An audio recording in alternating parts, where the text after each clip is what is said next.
আপনারা নানান ধরনের চোর ডাকাতের নাম শুনেছেন। এই আইপ্যাক নামক সংস্থাটা কি জানেন? আইপ্যাক নামক সংস্থার বাংলা অনুবাদ হচ্ছে ভোট চুরি কোম্পানি। ভোট চুরি কিভাবে করতে হয় ওই সংস্থাটা শেখায়। ওই সংস্থা কোটি কোটি টাকা রোজগার করেছে। ওই সংস্থার মাধ্যমে কয়লা চুরির টাকা গোয়াতে চলে গেছে। মিথ্যে বললে আমার বিরুদ্ধে মামলা করুন। ওই আইপ্যাকের মাধ্যমে কয়লা চুরির টাকা গোয়ার একটা জায়গায় গিয়ে জমা আছে।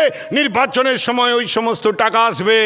যেখানে যত কয়লা চুরি, গরু চুরি, বালি পাচার হচ্ছে, পঞ্চায়েতের টাকা চুরি হচ্ছে, চাকরি চুরি হচ্ছে, তৃণমূল নেতারা যেমন ভাগাভাগি করছে, তেমনি আইপ্যাকের দপ্তর। আইপ্যাক একটা বেসরকারি কোম্পানি। আইপ্যাকের সঙ্গে তৃণমূলের কোনো সংস্থা না। ওই আইপ্যাকের যে কর্ণধার আগে ছিলেন পিকে, প্রশান্ত কিশোর ছিলেন, পালিয়ে গেছেন ছেড়ে দিয়ে। বলছে এত চুরি আমি সামলাতে পারবো না। মমতা ব্যানার্জিকে প্রশান্ত কিশোর বললেন আপনার নেতারা চুরি করবে, আর আমি এমন ভোট কুশলী না যে আমি আপনাকে প্রত্যেকটা ভোটে বাঁচিয়ে দিতে পারবো, কারণ আপনাদের এত চোরে ভরে গেছে, একটা দুটো হলে বাঁচতে পারতাম, এত চোরকে আমরা। তাই প্রতীক জৈনের যখন অফিসে ওই ইডি রেড করতে এলো, দেখলেন কেমন একটা ছেলে মানুষই হয়ে গেল না? ইডি একটা সর্বোচ্চ ক্ষমতাশালী কেন্দ্রীয় সংস্থা, সেই কেন্দ্রীয় সংস্থা রেড করতে এলো, আর খবর পেয়ে মমতা ব্যানার্জি দৌড়ে গেল। আর মমতা ব্যানার্জি দৌড়ে গিয়ে এতগুলো কেন্দ্রীয় বাহিনীকে হটিয়ে দিয়ে ইডি সিবিআইয়ের হাতে ক্ষমতা আছে জানেন তো? চাইলে তারা মমতা ব্যানার্জিকে গ্রেপ্তার করতে পারতেন। ইডি সেদিন গ্রেপ্তার করলেন না কেন? কারণ নাগপুরের নির্দেশ আছে এরকম রেড হবে, তুমি যাবে, হার্ড ডিস্কটা ফাইলগুলো তুমি নিয়ে চলে আসবে, যাতে তোমার কোনো তথ্য ইডি না পায়। অর্থাৎ ইডি যে আসবে, তারপরের দিন মমতা ব্যানার্জি আসবেন, ফাইল বের করবেন, ফাইল নিয়ে বেরিয়ে যাবেন, আবার সল্লেকে ওই আইপ্যাকের দপ্তরে যাবেন। এটা আগের দিন বিজেপি তৃণমূল বোঝাপড়া করে আপনার চোখে জলের ঝাপটা, ইংরেজিতে যেটাকে বলা হয় আই ওয়াশ করার জন্য এটা করা হচ্ছে। কি ছিল ওই হার্ড ডিস্কে? কি ছিল ওই নীল ফাইলে? কেন ইডি কোনো ব্যবস্থা নিল না? যে সিবিআই, যে ইডি চিদম্বরম কেন্দ্রের অর্থমন্ত্রীর বাড়ি ডিঙিয়ে তাকে গ্রেপ্তার করতে পারেন, যে ইডি সিবিআই লালু প্রসাদকে গ্রেপ্তার করতে পারেন, যে ইডি সিবিআই জয়ললিতাকে গ্রেপ্তার করতে পারেন, যে ইডি সিবিআই কয়েকদিন আগে কেজরিওয়ালকে ভোটের আগে গ্রেপ্তার করতে পারলো, আর এখানে হার্ড ডিস্ক চুরি আর নীল ফাইল চুরির জন্য মমতা বন্দ্যোপাধ্যায়কে গ্রেপ্তার করা হলো না কেন? এটা সেটিং না?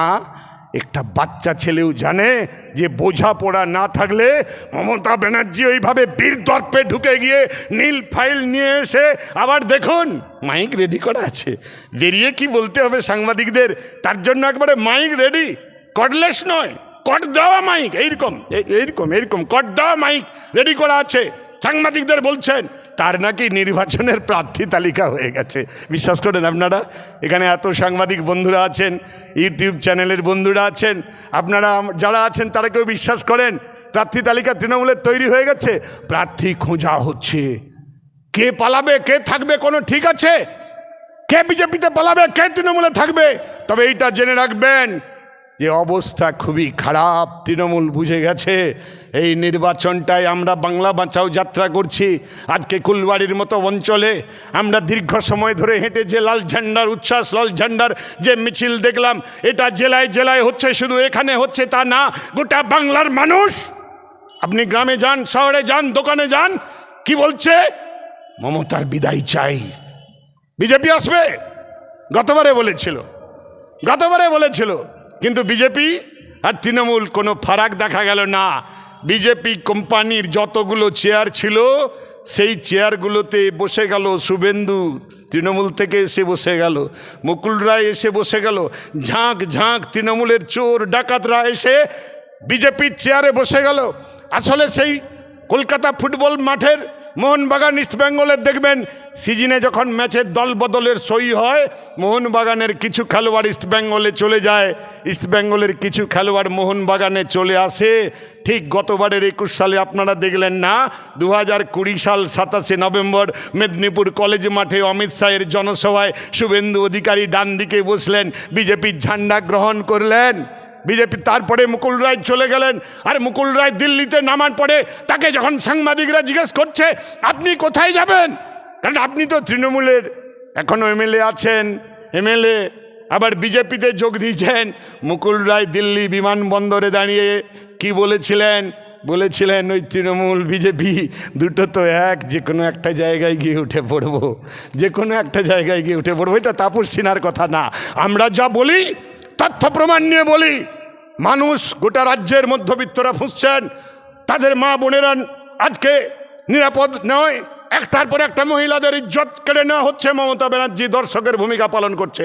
সর্বশেষ আরজিকরের অভয়ার ভূমিকায় মমতা ব্যানার্জির নির্লজ্জ অবস্থান। তিনি বলেছিলেন নারী সুরক্ষায় আমি এগিয়ে আসবো। যে মমতা বন্দ্যোপাধ্যায় কলকাতায় একটা ছোট্ট পশু যদি অ্যাক্সিডেন্ট হয়ে যেত সিবিআই চাইতো, সিবিআই চাইতো। এখন উনি আর সিবিআই চান না।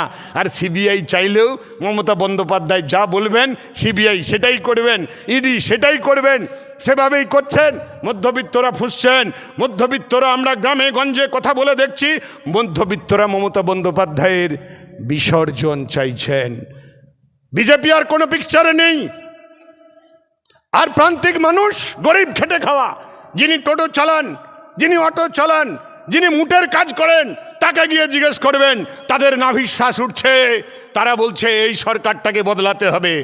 তারা এই কথাটা বলছে না, সিপিএম সরকারটাই ভালো ছিল, সিপিএমটাকেই ফিরিয়ে আনতে হবে। হ্যাঁ বন্ধু, নিশ্চিত থাকুন, আবার এই 26-এর নির্বাচনে লাল ঝান্ডার সরকার হবে। লাল ঝান্ডার। এতগুলো ক্যামেরা রেকর্ড করছেন আমার বক্তব্য, মিলিয়ে নেবেন রেজাল্ট বেরোনোর পরে। দয়া করে এই ভিডিওটা একটু চালাবেন।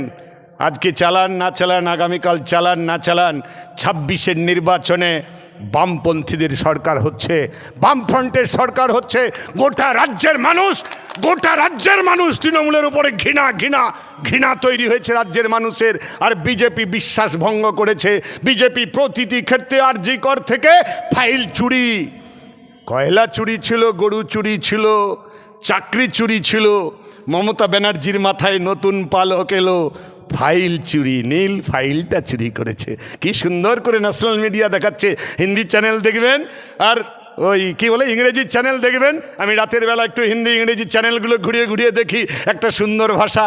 এখানে বাংলা চ্যানেল বলছেন উনি ফাইল নিয়ে পালিয়ে আসছেন, ফাইল কেড়ে নিলেন, ইডি কী করলেন। আর হিন্দিতে ব্রেকিং নিউজ হচ্ছে, বাঙ্গাল কা মুখ্যমন্ত্রী মমতা ব্যানার্জি ফাইল চুরা লিয়া হ্যায়, ফাইল চুরি করে নিয়েছে। হিন্দি চ্যানেলে দেখবেন, দেখবেন যান, ফাইল चुरा लिया है।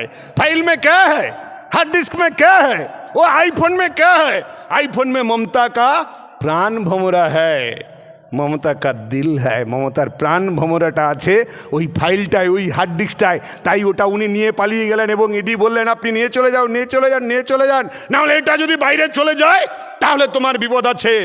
কারণ এটা জেনে রাখবেন, বিজেপি এই মুহূর্তে এই রাজ্যের বিধানসভার ভিতরে বিরোধী দল, প্রকৃতপক্ষে মাঠে ময়দানে লাল ঝান্ডা বিরোধী। লাল ঝান্ডা বিজেপির কোনো আছে? গতকাল চন্দ্রকোনা রোডে শুভেন্দু অধিকারী রাতভর একটা নাটক করলেন। আর এসব জমবে না, এরকম নাটক মমতা বন্দ্যোপাধ্যায় অনেক করেছেন। এই সব কপি করে কিছু হবে না। সেখানে তাকে ফিরলো নাকি, তার গাড়ি নাকি আক্রমণ হলো। আরে তোমাদের গাড়ি আক্রমণ টাক্রমণ এইসব দেখাতে গিয়ে আমাদের আমাদের আমাদের আমাদের মানুষের সমস্যাগুলোর নজরগুলো ঘুরিয়ে দেওয়া হচ্ছে। মানুষের যে সমস্যা নিয়ে একদিনও শুভেন্দু অধিকারী বলছে না।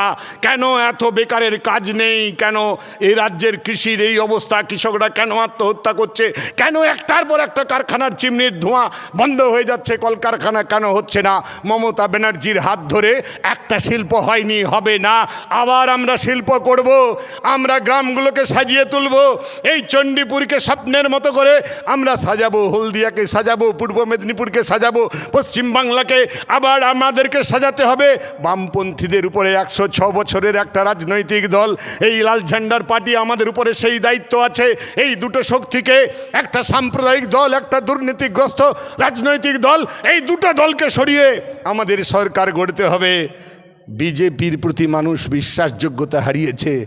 বিজেপিকে এবারে লড়াই করতে হবে। তৃণমূলের সঙ্গে দ্বিতীয় হব না তৃতীয় হব, 1 নম্বরটা লাল ঝান্ডা হবে, 1 নম্বরটা লাল ঝান্ডা হবে। লাল ঝান্ডা 1 নম্বর জায়গায় থাকবে। মিলিয়ে নেবেন আপনারা। আমরা আমরা আমরা সরকার গড়ব। 26-এর নির্বাচনের ফল বেরোনোর পরে দেখবেন গোটা রাজ্য জুড়ে লাল ঝান্ডা, লাল ঝান্ডা, লাল ঝান্ডা। মানুষ তার অভিজ্ঞতা থেকে আমরা প্রতিরোধ করব। আমরা প্রতিরোধ করব, আর ভোট লুট করতে দেব না। এতদিন তুমি ভোট লুট করে জিতেছ, সেই ভোট লুটটাকে আমাদের প্রতিরোধ করতে হবে। আজকে বাংলার মানুষ চাইছে লাল ঝান্ডার সরকার, গ্রামের মানুষ চাইছে লাল ঝান্ডার সরকার, প্রান্তিক মানুষ চাইছেন লাল ঝান্ডার সরকার, মধ্যবিত্তরা চাইছেন লাল ঝান্ডার সরকার, মহিলারা চাইছেন লাল ঝান্ডার সরকার। আর আমার যে বেকার যুবরা যাদেরকে রাজ্য ছেড়ে চলে যেতে হচ্ছে একটা কাজের জন্য, সেই লাখো লাখো পরিযায়ী শ্রমিক সারা ভারতবর্ষ থেকে ফোন করে বলছেন আমাদেরকে ফিরে আসতে হবে। আমরা ভোটের সময় 1 মাস কাজ ছুটি নেব, যে যেখানে কাজ করছি আমরা 1 মাস ছুটি নিয়ে যাব লাল ঝান্ডাকে জেতানোর জন্য। আমার পরিযায়ী ভাইরা চাইছেন লাল ঝান্ডার সরকার, সরকারটা আমরা তৈরি করব। আপনারা নিশ্চিত থাকবেন এই লড়াইটা জারি রাখতে হবে রাজ্যের জন্য। আমরা কেউ এমএলএ মন্ত্রী হওয়ার জন্য এই কথাটা বলছি না, আমার বাংলাটাকে বাঁচাতে হবে। রবীন্দ্রনাথ গান লিখেছিলেন, ও আমার সোনার বাংলা আমি তোমায় ভালোবাসি। সেই বাংলা ছাড় খার হয়ে গেছে। এক ঝাঁক জ্যোতি বসু, বুদ্ধদেব ভট্টাচার্য যে বাংলার সুন্দর একটা বাগান তৈরি করেছিল, নানা রঙের ফুলে ফলে সাজিয়ে তুলেছিল, সেই বাগানে 11 সালে এক ঝাঁক হনুমান ঢুকে গেছে। সেই হনুমান ছাড়খাড় করে দিচ্ছে গোটা বাগানটাকে। সেই বাংলাটাকে আবার সুন্দর করে সাজিয়ে তুলতে হবে।